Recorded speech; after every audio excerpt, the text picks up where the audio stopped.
Okay, hey everybody, and welcome to another episode of On the Wrist from Off the Cuff. Today we're going to be talking about my custom modded Seiko SKX009 that was done by Artifice Horoworks.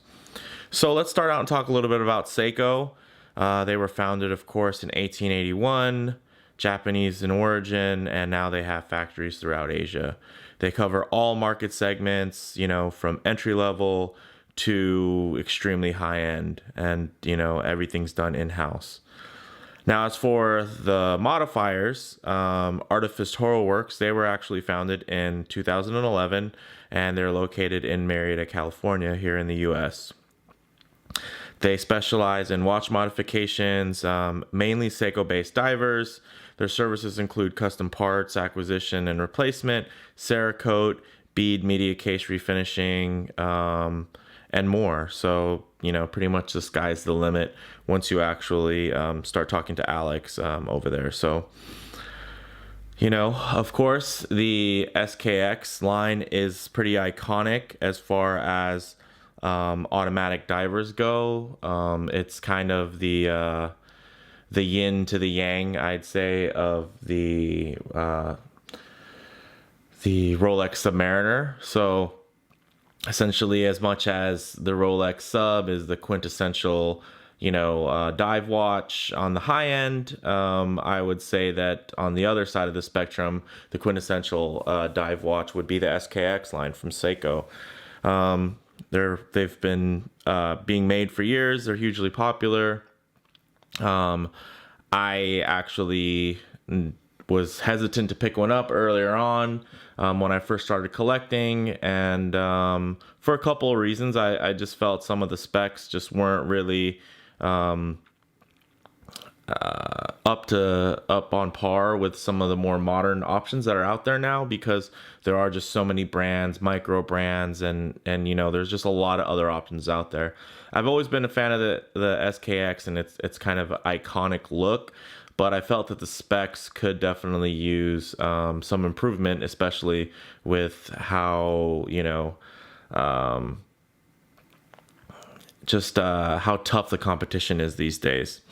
So as a dive watch, normally the attributes we look for is water resistance, screw down crown, tough, legible. You want a dive bezel, which is essentially the timer there, and then some type of dive extension if you're going to be wearing a wetsuit. So this watch started its life as an SKX009, and now kind of lives under a new nomenclature, which you probably saw posted on the screen not too long ago. But essentially, it's part of the Artifice Horoworks line that they would consider SKX Enhanced. So normally, what they'll do is they'll put a hacking hand winding movement in there. And, you have your choice of, sapphire crystals, if you want flat or domed or double domed, or super domed. So essentially you can kind of go from there and then work your way up to other mods and other customizations, but that's kind of the baseline.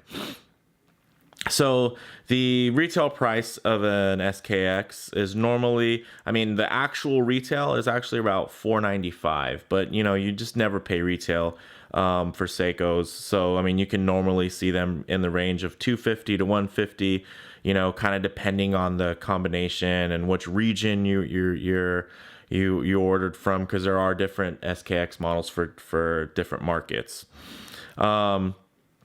A little bit about the watch. Its case is a 42 with a 13 millimeter height. It's stainless steel, of course, and it has a mixture of brushed and polished finishes. Now, although it is a 42, the bezel itself is actually about 40 millimeters. And because of that, and because of the kind of round edges, as you'll see on the case, you'll notice that it actually does wear quite a bit smaller. It really wears more like a 40. So those of you who have kind of been, on the fence about it because you think it might be a little large, don't worry. It actually does wear a lot closer to a 40, and you'll see that as we kind of go through here. So let's go ahead and zoom out and take a closer look at what we have here. Let me throw on my gloves really quick. All right. Cool. So, as you can see, let me try to get it in a couple different angles so you can see the color. As you see, the bezel is actually blue, which is pretty normal on these 009s, for the bezel to actually be very dark, dark navy blue. So it'll appear black in many lights, and then, you know, once the light hits it, you can see that it's actually blue. And you see that nice AR coating on the sapphire. So let's go ahead and cover some of the specs here that have been changed, and then eventually get to some wrist shots, and then also some loom shots. Okay, so we have a sapphire crystal. It's actually double domed, and it has an inner AR coating. Normally stock, this would have a mineral hardlex from Seiko. So let's take a look at, I don't know if the camera will be able to pick it up, but it does have a nice slight dome to it. It's not the bubble dome, but let's see if I can, yeah, get the reflection of the glove there. For me, I mean, I feel like it's just comes out nice enough, and just adds that nice dimension there. You can see, of course, a little chamfering on the sapphire. Okay, so now let's move on to the bezel. As you can see, we actually upgraded it to a coin edge bezel. Normally this would be kind of a double grip kind of grip there that you would normally see, and let's get, it's 120 clicks. Very nice, which the SKX is actually known for. Pretty nice smooth bezel. Normally you can kind of go two ways as far as bezel action. Either it'll be very clicky and precise, but sometimes a little too harsh, or you can be sometimes a little bit too smooth and rotate too easily. I feel like this is actually a fairly nice kind of happy median as far as those two sides of the house. So also something that you'll notice is the screw down crown is actually signed, which is because this crown actually comes from the SARB 059, so it actually has that nice S signed crown. Normally that would just be unsigned, pretty much the same crown, just without the S etched into there. So I thought that was kind of something that the watch was lacking, of course, in kind of its native form. Now the movement in here is actually a Seiko movement. It's a Seiko's pretty much unbranded version of the 4R36, which is the NH36. It's hacking and hand-windable. Out of the box, you would get a 7S26, which is pretty much this movement without the hacking and hand winding. So it's all, you know, still part of that family. So then you can see let's take a look at the case back here.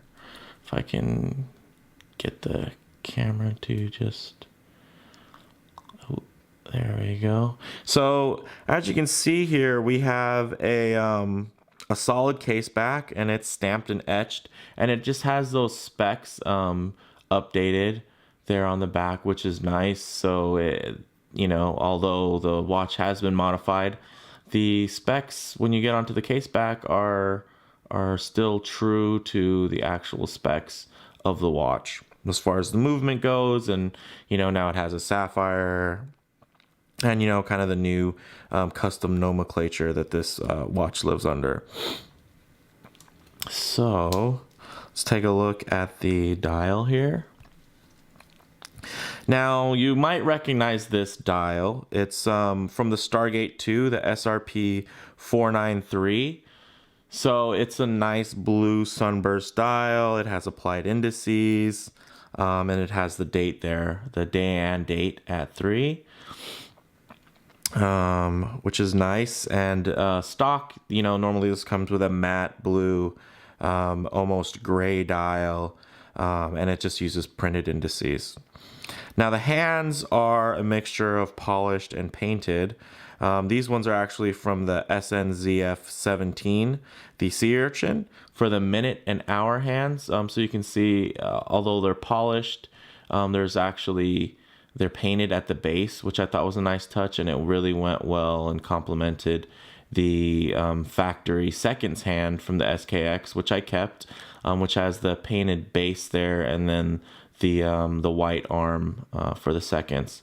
So I thought that just would flow really nicely. Kind of my concept for this was to create a watch that, you know, if I was on the Seiko team and I was, and they tasked me with, okay, how are we going to refresh the Seiko SKX? You know, similar to, I guess you could say, like when Orient was, when they updated the Mako, when their US branch updated the Mako USA, right? So there was a couple of updates that they did that, you know, were just those kind of little factors that may have kind of stopped, you know, certain buyers from actually pulling the trigger, and they were just little requests. But if you kind of change and you address those little things, you actually can get a much nicer watch with just a few minimal changes. So of course the loom is very good. It uses the Seiko Lumibrite, which is proprietary. The water resistance is 200 meters, and as you can see, it's the diver's 200 meters. Which means that it meets or exceeds the ISO standards to actually carry that text of diver's 200 meters versus sometimes you'll see on watches it'll just say water resistance up to, you know, X amount. Now onto the bracelet. As you can see, it is aftermarket. It's the strap code Super Oyster. And it has 22 millimeter lugs, of course, and it has a 22 millimeter bracelet that tapers to an 18, which is very nice, and actually had the clasp engraved to match kind of, you know, the awesome watchmaker and modder that to commemorate the work that was done. And the cool thing about this clasp is it's a modern clasp. And as you can see, it's folding. It has this nice perlage here. And it actually has a nice little ratcheting dive extension, which is nice. So very cool. I'm really happy with that. You know, it's something that even in Seiko's kind of more expensive watches, like the Marine Master, their dive clasps still, you know, they're not the most modern thing. They're very original, but I felt like, for me, especially with this 18 millimeter taper, it was really a nice opportunity to kind of modernize the overall feel of the watch and also balance it out, you know. Since it does taper nicely down to that 18 millimeter length, or I should say width, it's nice to have a little, you know, a more substantial buckle on the underside, because although the watch does wear smaller, I mean, it is relatively a tall watch, and when it's on wrist it doesn't seem that tall. So let's go ahead and get it on wrist.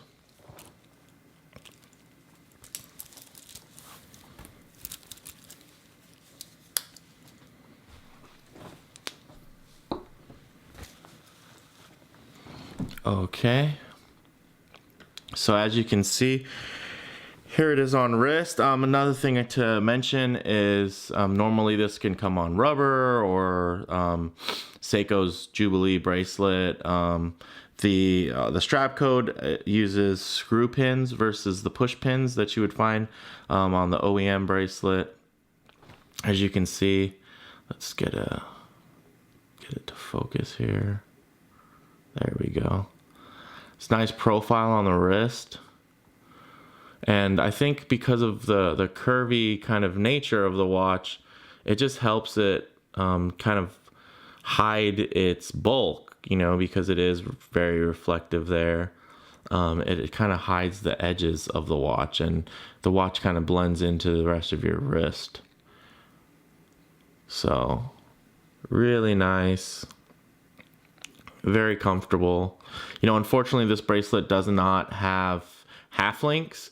So it was one of those things where, you know, for me, it was either I would have to wear it a little bit too tight or a little bit looser than I would normally wear. I opted for a little bit looser, just to kind of give me that range, just in case, you know, if I'm out and about and my wrist swells a little bit, that I'll kind of have a little bit more room to play. So the specs can be very deceiving on this watch. So that's something to definitely keep in mind. I feel like the watch wears really nice. I mean, really perfectly on my wrist, which is a 7¼ inch wrist.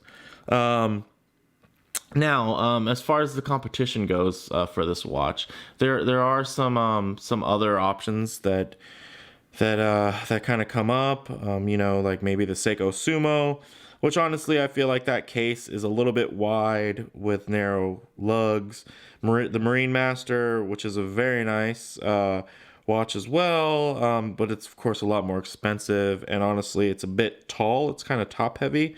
Then you have the Shogun, which is titanium. These are all Seikos, of course, and if you're familiar with the line, you'll know which watches I'm talking about, which is very nice and has great reviews, but it's a little bit wide, and it is more expensive, and of course it still, you know, is going to be missing some of those features that you would expect for watches in that range. You know, there's a lack of sapphire, the bracelet and the clasp. You know, they're just, I'd say, compared to their Swiss counterparts, just aren't as feature rich. And of course, you know, always have the option of getting a stock SKX or maybe a lightly modded SKX, which is definitely where you get a lot of bang per buck, which is nice. And then, you know, I'd say the bottom line is this is kind of my version of the perfect XKX. And I did go through Artifice, and you get what you pay for. I mean, it is not the cheapest you know, a modding house to go to, but I will say that some of the best quality that I've seen, even just in pictures and just creativity and the ability of some of the mods that he can do with the finishes and some of the parts and sourcing everything. I mean, I was just very impressed, and you know, he helped me definitely. Alex, who's over there, really helped me take the leap into this, and I'm looking forward to collaborating on a couple more pieces. So let's go ahead and fit in a little loom shot here. So let me actually just charge this bad boy here with the little black light and make sure we get this thing at full blast. So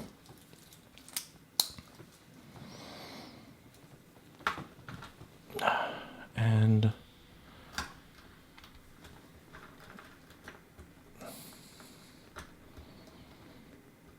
okay, there we go. I think it's about as close as we're gonna get. Let me hit the lights here.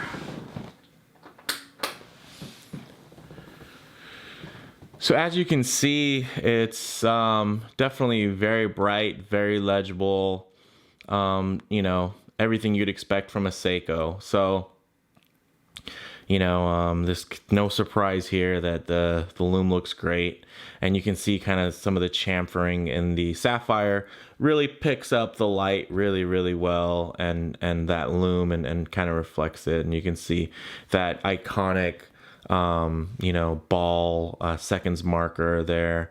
Really nice, just floating in the darkness, so you know that the watch is running and it's keeping good time. So you can be doing this, you know, whether it's on your nightstand and you're looking at it to make sure it's still running, so you know to get up for work in the morning, or if you're, you know, at the bottom of the ocean and you're in darkness and you want to make sure that your watch is still running, you're gonna be able to have that comfort in that loomed seconds hand, which sounds like, you know, kind of a small deal, and that you would think that, you know, any dive watch would have it, but you'd be surprised. There are actually quite a few dive watches that don't have loomed second hand to see that running there. So let's hit the lights.